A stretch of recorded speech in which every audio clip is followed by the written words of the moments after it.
Assalamualaikum warahmatullahi wabarakatuh. Di sini saya akan sedikit menjelaskan tentang penelitian tindakan kelas yang pernah saya lakukan. Dengan judul peningkatan hasil belajar pendidikan agama Islam dalam mata pelajaran sejarah kebudayaan Islam melalui ujian berbasis online pada siswa kelas 6 semester genap di Madrasah Tsanawiyah Darussalam Sumberjo, Winongan, Pasuruan. Latar belakang.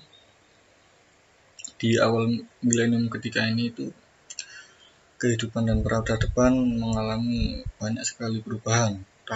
Dalam respon fenomena ini, manusia berpacu mengembangkan pendidikan baik di bidang ilmu sosial, ilmu alam, dan ilmu pasti. Namun bersamaan dengan itu, muncul sejumlah krisis politik, ekonomi, sosial, hukum, agama, etnis, golongan, dan ras yang mengakibatkan peranan serta keefektifan pendidikan agama Islam ini, termasuk di dalamnya pembelajaran SKI di madrasah sebagai pemberi nilai spiritual terhadap kehidupan keberagaman masyarakat, dipertanyakan seolah-olah mapel sejarah kebudayaan Islam ini dianggap kurang memberikan kontribusi ke arah itu. Rumusan masalah, apakah penerapan metode pembelajaran berbasis online ini dapat mempengaruhi nilai hasil belajar peserta didik pada kelas 7 di MTS Darussalam Sumberjo? Tujuan penelitiannya itu untuk mengetahui peningkatan nilai hasil belajar siswa kelas 7 MTS Darussalam Sumberjo menggunakan metode pembelajaran berbasis online. Di sini yang pertama kajian teori. Yang pertama adalah hasil belajar.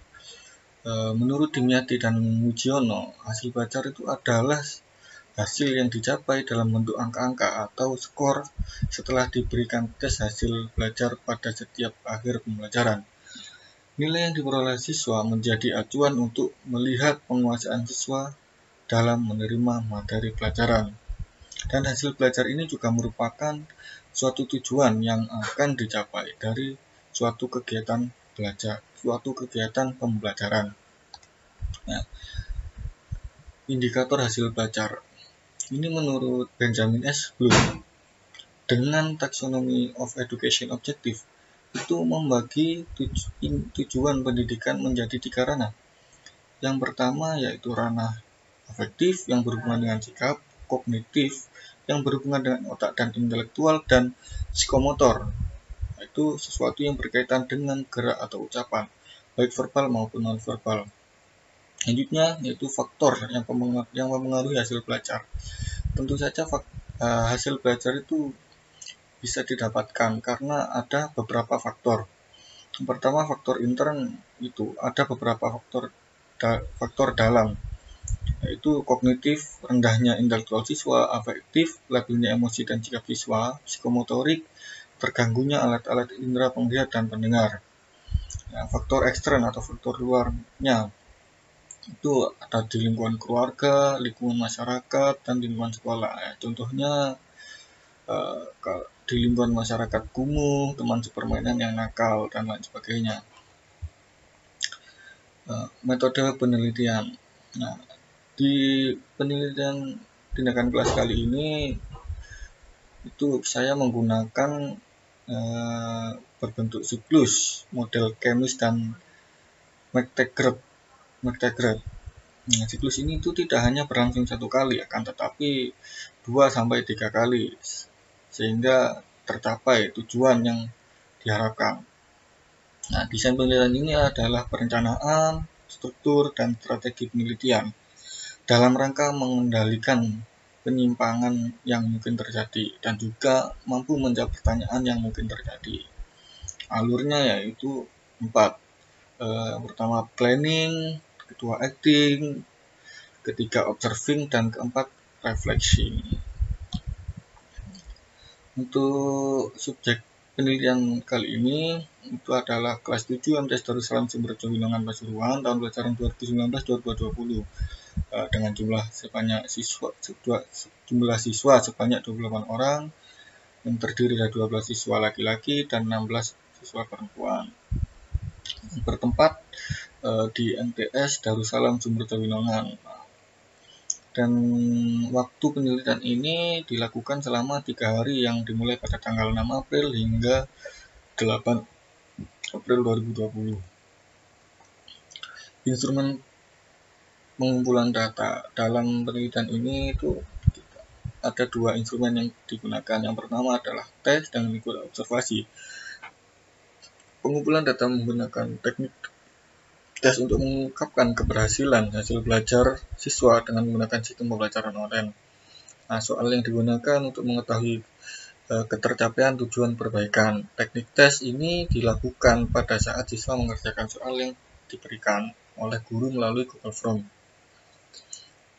Observasi yang kedua adalah observasi yang digunakan untuk menjawab permasalahan yang diajukan dalam penelitian ini.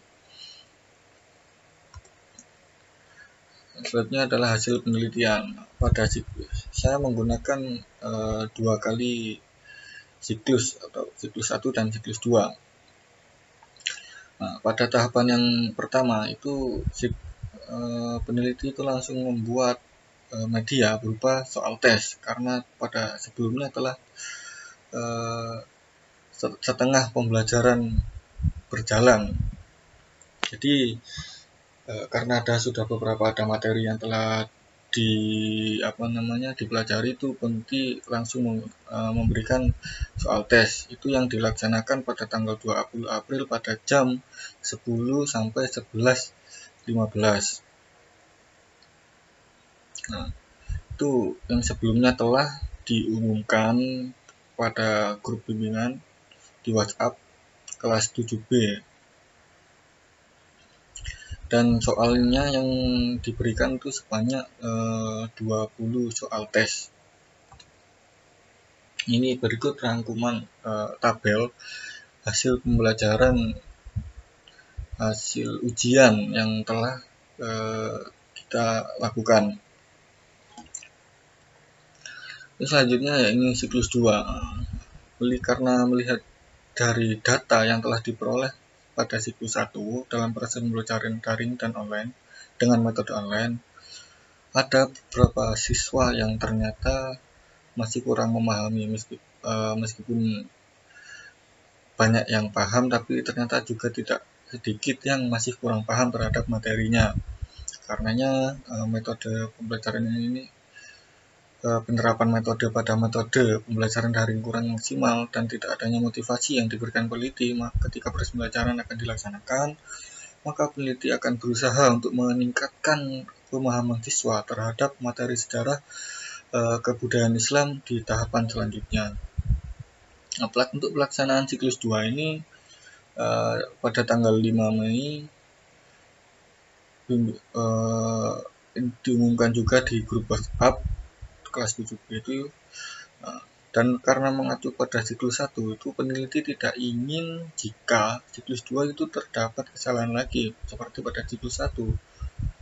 Maka dari itu peneliti berusaha untuk memberikan penjelasan mengenai materi yang akan disampaikan 1 hari sebelum ujian dilaksanakan, seperti materi tambahan itu. Untuk selanjutnya hari berikutnya itu siswa langsung diberikan soal tes yang kedua dengan yang berjumlah 20 soal tes juga untuk mengetahui tingkat kemampuan siswa, apakah ada peningkatan atau stuck atau ada malah pada penurunan dari siklus 1 ke siklus 2. Nah, ini adalah tabel hasil belajar hasil ujian pada siklus 2. Nah, dan kesimpulannya, pembelajaran dengan strategi daring ini memiliki dampak positif dalam meningkatkan hasil belajar pendidikan agama Islam dalam materi sejarah kebudayaan Islam pada siswa kelas 7 MTS Darussalam Sumberjo Winongan Kabupaten Pasuruan. Nah, dan hal ini tuh sangat jelas sekali dapat dilihat pada hasil siklus 1. Dari 28 siswa, itu siswa yang tuntas sebanyak 16 siswa atau 60,25%, dan yang belum tuntas sebanyak 12 siswa atau 30,75%.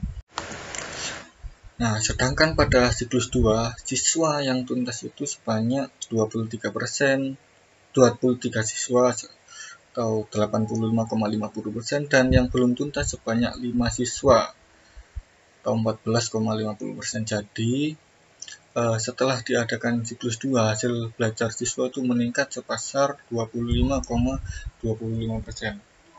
Jadi di penelitian kali ini itu mengalami peningkatan dari siklus 1 ke siklus 2. Ini adalah potret ketika siswa kelas 7B MTS Darussalam itu mengerjakan soal ujian yang berbasis online. Mungkin cukup itu saja yang dapat saya sampaikan, kurang lebihnya mohon maaf. Wassalamualaikum warahmatullahi wabarakatuh. Terima kasih.